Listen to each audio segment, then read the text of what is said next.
Hello ஒரு நிமிடம். இன்றைய தியானம் சங்கீதம் 121:7. கர்த்தர் உன்னை எல்லா தீங்குக்கும் விலக்கி காப்பார்.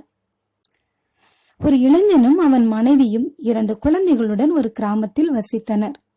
அவர்கள் கர்த்தராகிய இயேசுவின் மேல் நம்பிக்கையும் அன்பும் உள்ளவர்கள். ஒரு நாள் 8 மைல் தூரத்தில் உள்ள தங்கள் நண்பர் குடும்பத்தை சந்தித்து திரும்ப எண்ணினர். அதன்படியே மாலை நேரம் வந்துவிட்டது. மழையும் கடும் காற்றும் சூழ்ந்து கொண்டது. பெரும் புயல் அடித்தது. அந்த இளைஞரிடம் ஒரு குதிரை மட்டும் இருந்தது. குதிரையின் மேல் அவரின் மனைவியையும் 2 குழந்தைகளையும் அமர்த்தி அவர் குதிரையை பிடித்து நடத்தி கொண்டு வந்தார். வழிகள் ஒற்றையடி பாதைகள்தான். இடுக்கமும் நெருக்கமுமான பாதைகள்.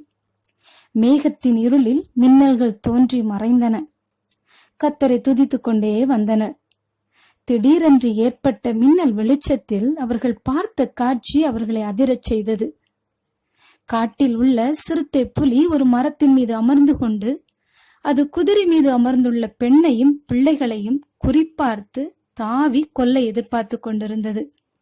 அந்த இளைஞன் தன்னிடம் இருந்த துப்பாக்கியில் வெடிக்கும் குண்டுகளை கொண்டு வர மறந்துவிட்டான். கர்த்தரை நோக்கி, கர்த்தாவே, எங்களை பாதுகாத்தருளும் என்று கதறினான். திடீரென்று ஏற்பட்ட இடியும் மின்னலும் எதிரில் இருந்த மரத்தின் மேல் விழ அந்த சிறுத்தை புலி செத்து விழுந்தது. என்னே அற்புதம்! ஆண்டவர் அவரிடம் ஒப்புவித்தவைகளை நித்திய மட்டும் காப்பார் என்ற நம்பிக்கை நமக்கு வேண்டும். உங்கள் பிள்ளைகளை பற்றியோ, உங்கள் தொழிலை பற்றியோ, அல்லது உங்கள் எதிர்காலத்தை பற்றியோ எதுவானாலும் கர்த்தரிடம் ஒப்புவித்து அமைதியாக இருங்கள்.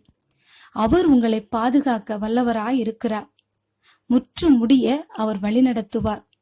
கர்த்தர் மேல் நம்பிக்கையாயிருப்போமா? ஹலோ ஒரு நிமிடம். இன்றைய தியானம்